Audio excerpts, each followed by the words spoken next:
Hi, you're on the Reddit Confessions channel. There was no fight beforehand. No silent treatment. No dramatic storm out or slam doors. Just quiet distance. Invisible, slow, and suffocating. The kind of distance you don't notice until you try to reach for someone, and they pull away like you're contagious. The rooftop was packed that night. I wasn't even planning to go. I told myself I'd stay home, microwave something sad, maybe rewatch old baseball highlights like I usually did when she went out networking. But around 7 p.m., something in me snapped. Or maybe it cracked. Doesn't matter. I got in the car and drove. She was glowing when I saw her. Not because of the lights or makeup, but because she wasn't thinking about me. She looked free, unbothered. Her head tilted back in laughter, her arm grazing the sleeve of some guy's tailored suit. I stood by the railing for almost 10 minutes before she even noticed me. And when she did, her smile dropped so fast you'd think someone flipped a switch. I walked toward her like an idiot, like I hadn't noticed the way her body stiffened, like I didn't see her subtly step to the side, increasing the gap between us. Still, I reached out to hug her. That's when she whispered it, right in my ear, with teeth clenched behind a fake smile. "Don't touch me. No one should see us together." The music didn't stop. The party didn't freeze. But in my head, everything did. I stepped back slowly, looked at her, then at the people around her, none of whom cared that a man had just been erased. I nodded. "Great idea," I said quietly. "No one ever will." And I walked away, not because I wanted to make a scene, but because I finally understood I didn't belong there, maybe hadn't belonged for a long time. She didn't follow me. She didn't call. Not even a text. But someone else did. And what she told me unraveled everything I thought I knew about my wife. The drive home felt like drifting through fog with no destination. I didn't turn on the radio. I didn't scream. I just stared at the road ahead like it owed me an answer. When I got home, the silence was louder than usual. Her coat wasn't on the hook. Her slippers weren't by the door. And even though I knew she'd come back eventually, it already felt like she had moved out of our life and into someone else's. I didn't sleep that night. My mind kept replaying her voice, cold and hushed. No one should see us together. That sentence wasn't embarrassment. It was erasure. I meant nothing to her in that moment. Not a friend. Not a husband. Not even an inconvenience. Just a loose end she didn't want dangling in front of her new world. And I had no one to talk to. My parents live 3 states away. My brother only calls when he needs money. And most of my friends, they disappeared once they realized Melora didn't really like having guests over. I didn't see the pattern back then, but now it's painfully clear. She isolated me piece by piece. The next morning, around 9 a.m., my phone buzzed. Unknown number. I almost ignored it, but something told me to pick up. A soft voice greeted me. Female, polite, almost hesitant. "Hi. Is this Everett?" "Yeah." "Who's this?" "It's Kara. I work with Melora. I saw what happened last night." I froze. My heart started pounding, thinking this might be some cruel follow-up to humiliate me even further. "I just wanted you to know. She's been telling people she's single." My throat tightened. I didn't say anything, so she continued. "She's been seeing someone. His name's Carson. He's new. Executive level. The guy she was with last night." I felt my chest cave in a little. Of course. It all made sense now. The sudden gym sessions. The constant late meetings. The expensive new clothes we couldn't afford. And I just smiled through it all, thinking we were in a rough patch. No, I was in a patch. She was in a different life entirely. She told HR she was divorced. "That's why no one knew who you were last night," Kara added. "I just thought you should know." I thanked her, or at least I think I did. I don't remember hanging up. I just remember sitting at the kitchen table, staring at the chair she usually sat in. The one with the tiny scratch on the leg I promised to fix but never did. That chair had more loyalty than she did.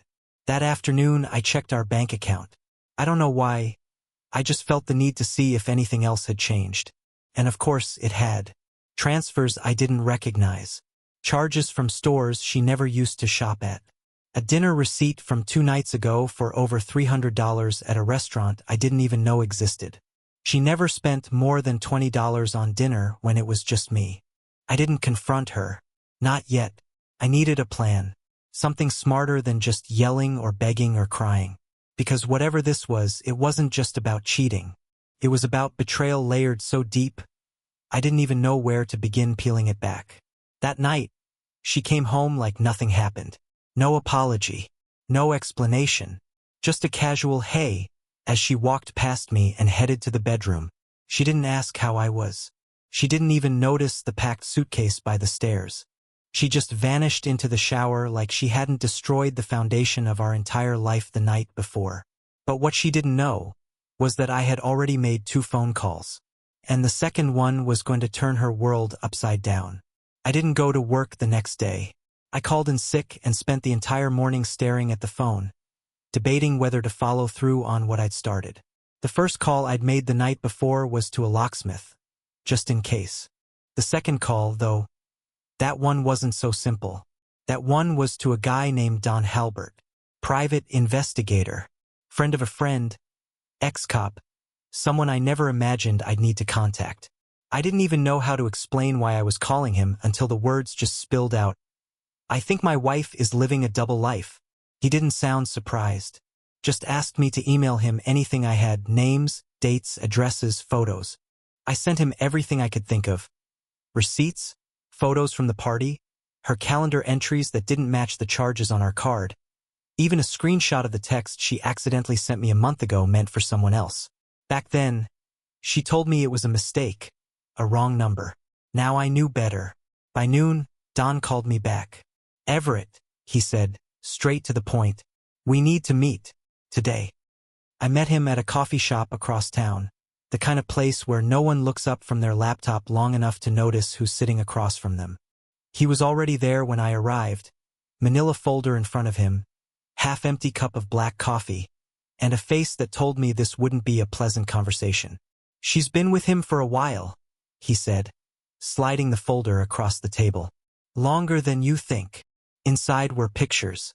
Melora and the guy, Carson, together in restaurants, walking out of a hotel, even one at what looked like some private party. She was smiling in every one. Radiant. Not a trace of guilt. Not a flicker of hesitation. She looked like a woman completely free of the man she shared a mortgage with. That man being me. There's more, Don added. She listed herself as single when applying for a second bank account. Different branch, different bank entirely. It's in her name, but I traced a few deposits.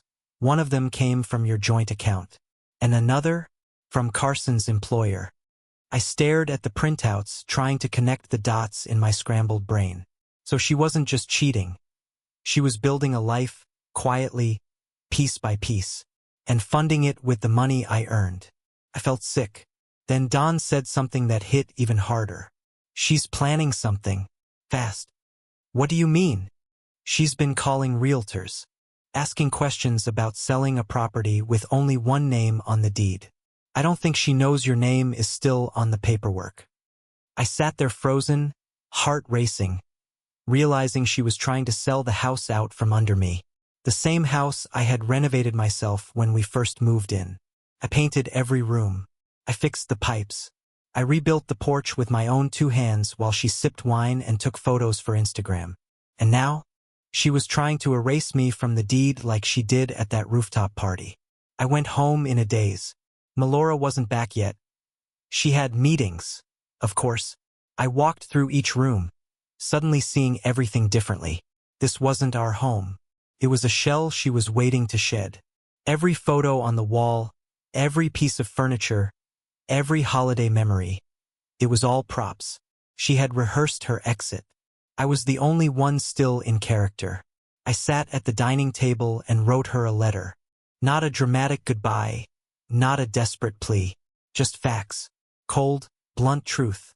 I told her what I knew, what I'd seen, and what I planned to do if she took one more cent or made one more lie. Then I placed the letter next to her coffee mug, unlocked the safe, took out my documents, my passport, and a hard drive I hadn't touched in 3 years. Because if she wanted to play this smart, cold, calculated game, she was about to find out who taught it to her in the first place. She came home later than usual. I could hear her heels clicking across the entryway like nothing was wrong, like the world hadn't shifted without her noticing. I sat silently in the living room with the lights off. Not to scare her, not to make a scene, I just didn't feel like turning anything on. I was tired of pretending things were normal, of acting like silence didn't hurt, of trying to make dinner while she spent her evenings whispering into her phone with the bathroom fan on full blast. She didn't even notice me there.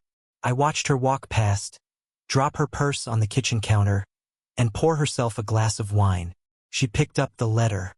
I'd placed it right next to her favorite mug, the one with the quote, "It's fine, I'm fine, everything's fine." Ironic, really. At first, she didn't react. She read the first few lines standing, then sat down as her eyes moved further down the page. Her fingers tightened around the paper. Her lips parted slightly. No tears, no gasps, just a quiet, simmering stillness that made me feel like I was watching a controlled explosion. She stood and walked into the living room slowly, now aware of me sitting there in the shadows. "You hired someone to follow me?" she asked. I didn't answer. I just looked at her, waiting to see who she really was without all the performances. "That's an invasion of privacy," she snapped. "You had no right." "No," I said, finally breaking my silence. "You've been siphoning money into a secret account, lying about being single, planning to sell this house without telling me. But sure, I'm the villain for wanting to know who I'm married to."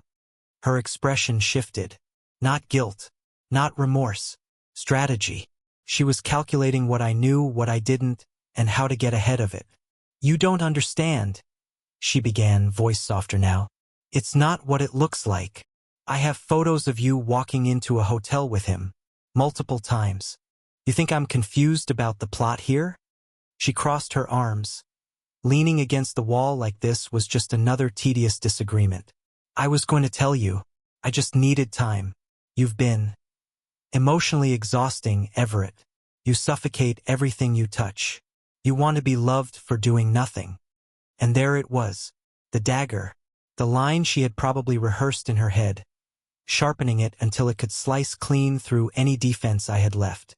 "You're not just boring," she added with a bitter laugh. "You're a burden." My chest clenched. My ears rang. I stared at her as she poured the rest of her wine into the sink and tossed the empty glass into the dishwasher with a careless clink. Like she was done. Like she'd been waiting for this exact moment to officially shed me like old skin. "I'll move out in a few days," she said. "You can keep the house if you want it so badly. Just sign whatever my lawyer sends." She grabbed her purse and headed back to the door. As she turned the handle, she looked over her shoulder. "Don't try to guilt me into staying. We both know you were just a pit stop." And with that, she was gone. I stood there for 10 minutes, maybe more. I don't remember moving. I don't remember breathing. Just the soft buzz of the refrigerator and the echo of my heart pounding in my chest. I didn't cry. I didn't scream. I didn't chase after her like some desperate fool in a drama series. I just stood there and accepted the wreckage. But as the night crawled on and I sat in that hollow, echoing house, a strange sense of clarity began to settle. She thought this was the end. She had no idea I'd already made my move. The next morning felt unreal. The bed was still warm on her side, even though she hadn't come home.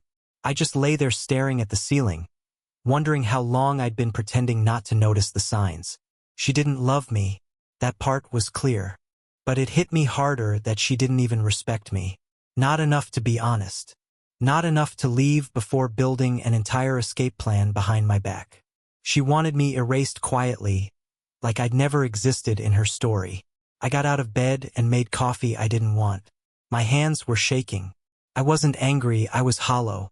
I kept thinking about the way she looked at me the night before when I confronted her with the letter. Like I was a chore she had postponed for too long. That wasn't someone who felt guilt. That was someone who felt inconvenience. I opened my laptop and started digging. The investigator had already sent me files. But I wanted to see it for myself. I went through our shared drives, old emails, cloud backups. And the more I searched, the more I realized how deep it went. She had 2 resumes. One she sent to companies, and one labeled Carson plus future.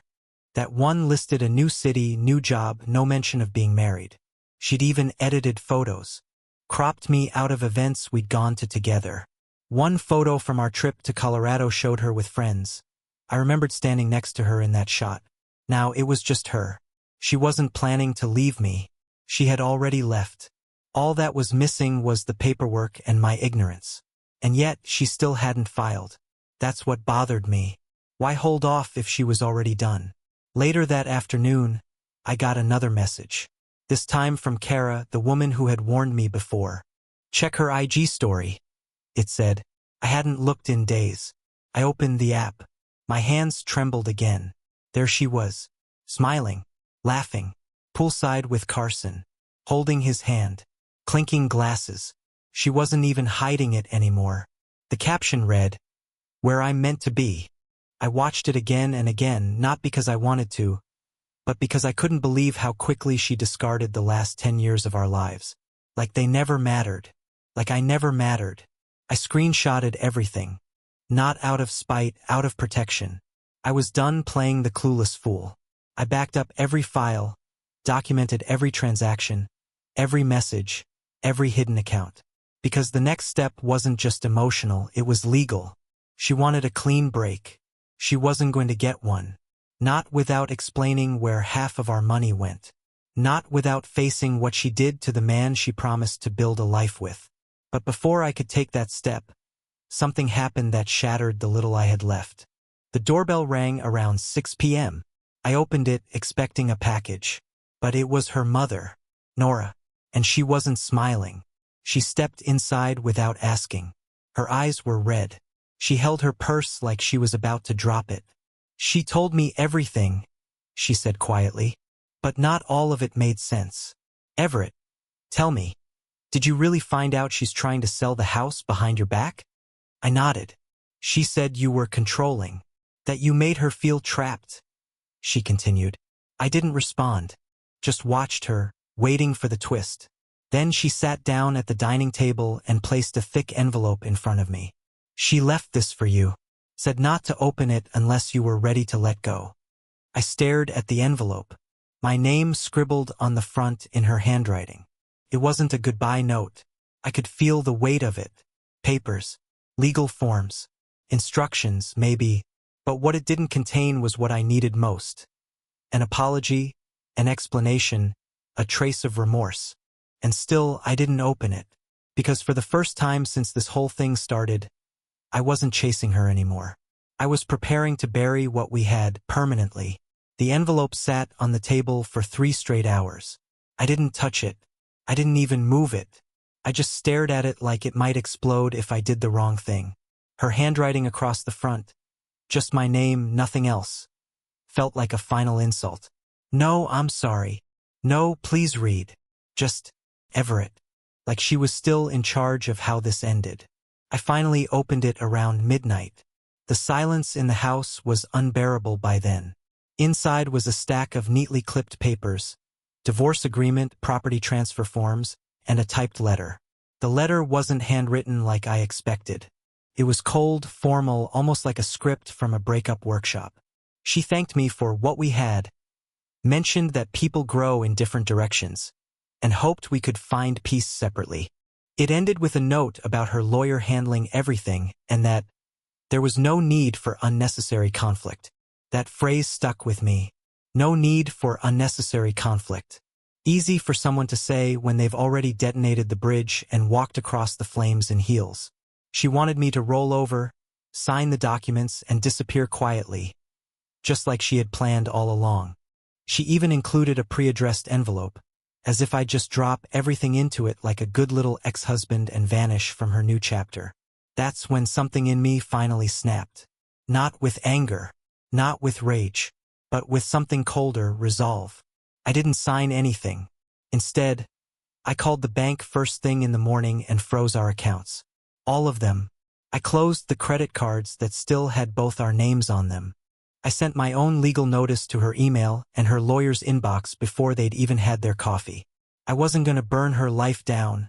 I just wasn't gonna fund it anymore. That same day, I took time off work. My boss didn't ask questions. He could probably hear it in my voice. I spent the next few hours gathering everything. Shared documents, passwords, leases, insurance. I contacted the realtor she'd been secretly working with and let them know I was fully aware of her attempts to sell our property behind my back. When they asked for proof of identity, I sent a scan of the deed, my name front and center. Then I did one more thing. Something petty, maybe, but necessary. I scheduled a dinner reservation for the same restaurant she had taken Carson to, according to one of the receipts I'd found. I made it under her name and his. Then I canceled it an hour before. Not because I thought it would destroy her, but because I wanted her to feel even a flicker of inconvenience for once. Around 8 p.m. she called me. I stared at the screen ringing. Her name still flashed like it meant something. I picked up, silent for a second. Then she spoke. "Did you really shut down the cards?" "Yes." "Why would you do that without talking to me?" I actually laughed. Not loudly. Just that dry, bitter kind of laugh that comes from someone who's done being the fool. "You wanted to disappear, remember? I'm just helping." She went quiet. "You said no one should see us together," I continued. "So now they won't. Financially, legally, emotionally. I'm not your shadow anymore, Melora." She exhaled sharply. "You're being dramatic." "No," I said. "I've just finally started listening to the person you became when you thought I wasn't looking." She hung up. No goodbye. No apology. I sat there after, in the quiet, and for the first time in weeks, I didn't feel like a ghost in my own home. I felt like a man pulling back into himself. Piece by piece. This wasn't the end. But it was the turning point. The part where I stopped grieving the loss of something fake and started rebuilding something real. 3 days passed without a word from her. No texts, no calls, not even a passive-aggressive email from her lawyer.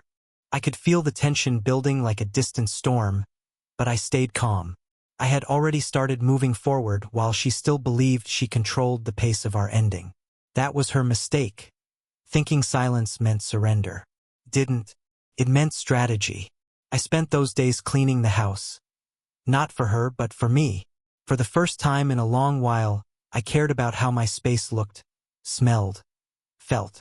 I tossed out the scented candles she bought that always gave me headaches. I boxed up the photos of us smiling in places where she was already cheating on me. And then I rearranged the furniture. Something simple, something small, but enough to make it feel like mine again. I even slept better. Not great, but better. Without her cold shoulder inches away, I wasn't lying awake wondering what she was thinking. I already knew. She was thinking about how to win. I was thinking about how to be free. Then, on a quiet Thursday afternoon, I got a voicemail from an unknown number. I nearly ignored it, but something told me to check. It wasn't her voice. It was Carson's. "Hey Everett. I guess this is awkward. Look, I just wanted to say none of this was meant to go down like it did. Melora told me you two were separated for a while. I didn't know she was still living with you. I wouldn't have." The message cut off and then resumed. "Anyway, she's a great woman. Just wanted to clear the air." I played the message twice, then once more. I wasn't angry. I wasn't jealous. I was stunned that this guy thought that message would somehow smooth things over. What was I supposed to say? "Thanks for stealing my wife ethically." I didn't call him back. Instead, I sent the voicemail to my lawyer. Because while he was calling me to cover his guilt, I was preparing to file my own claim. One that would legally block her from accessing any shared assets until full financial disclosures were made. It was my turn to act like a person who mattered. That night, I saw she'd posted a photo. Her and Carson again, this time in a kitchen that wasn't mine. It was his. The caption read, "Finally home." I stared at it for a moment, not because it hurt, but because of how quickly people rewrite their own histories when they're trying to justify betrayal. But the next morning, she broke the silence. She showed up. She rang the doorbell like a stranger. No key, no entry code. She stood on the porch wearing the same coat she'd worn the night she told me no one should see us together. I didn't open right away. I made her wait. When I did open it, I didn't say anything. Just stared. I didn't expect things to go this way, she said softly. No, I replied. You expected me to roll over and disappear. Her eyes dropped. I didn't come to fight. Then why are you here? I thought we could talk. Off the record. Without lawyers. Why? You made your position clear at that party, remember? She looked uncomfortable now, like she hadn't prepared for this version of me, the one who had nothing left to lose. I miss the way things used to be, she finally said. Before all this got messy. I let that sink in. She missed the comfort, the backup plan, the man who didn't question her late nights and unexplained expenses. She didn't miss me. She missed the safety net. I used to miss it too, I said. Then I realized the life I missed wasn't real. Her face shifted. The mask cracked. You're really not going to make this easy, are you? She said sharply. I smiled. You made it easy for yourself. I'm just returning the favor. Then I closed the door. Not slammed. Not locked. Just closed. Quietly. Decisively. Because the next time she wanted to talk, it would be in front of a judge. It's strange how the loudest moments in life don't come with screaming. They come in silence. In doors that stay closed. In signatures that never make it onto the lines they were supposed to. In one person finally walking away not out of anger, but because they finally understand they deserve better. That was me. Quietly but absolutely done. 2 weeks after she showed up on my doorstep trying to sound diplomatic, I filed for divorce on my terms. Not hers. Not her lawyers. Mine. The documents were thorough, clean, and backed by everything I had gathered. Every receipt. Every message. Every withdrawal. She wanted an easy exit. She got a real one instead. She didn't fight it. That surprised me. Maybe she thought she still had the upper hand. Maybe she was just relieved. Either way, I didn't care. It was done. The day the papers were finalized, I didn't throw a party or post a quote about freedom. I just packed up her remaining things, what little she hadn't already taken, and dropped them at her mother's doorstep. Nora didn't say anything. She just nodded, and I walked away. In the months that followed, something strange happened. I started noticing myself again. Not just my face in the mirror, but me, my thoughts, my rhythm, my pace. I started cooking again. Badly, but with heart. I painted the guest room a ridiculous shade of blue because it made me feel something. I took a weekend trip by myself and didn't feel lonely for a second. And one night, I laughed so hard at a dumb movie that I had to pause it to breathe. It hit me then. I hadn't heard my own laugh like that in years. Melora tried to reach out once. A short email. No subject. Just a line that said, I hope you're okay. I didn't answer, because I wasn't her story anymore, and she wasn't mine. The only closure I needed was already behind me. Looking back, I'm not grateful for what she did. I'm not going to romanticize betrayal and say it taught me something beautiful, but I am proud that I stopped begging for breadcrumbs in a house I helped build. I stood up, I got out, and I didn't break myself in the process. To anyone out there holding on to someone who keeps shrinking your light, let go. Let it all fall apart if it has to. Sometimes destruction is just another word for clearing space. Because I promise you, peace isn't loud. It's soft. It's steady. It's finally remembering who you are when no one's watching. If you made it to the end, thank you for joining me on Reddit Confessions. Tell me in the comments, what moment in history left you speechless, inspired, or changed forever? I want to hear your story. And if this one meant something to you, hit subscribe. There's more to come.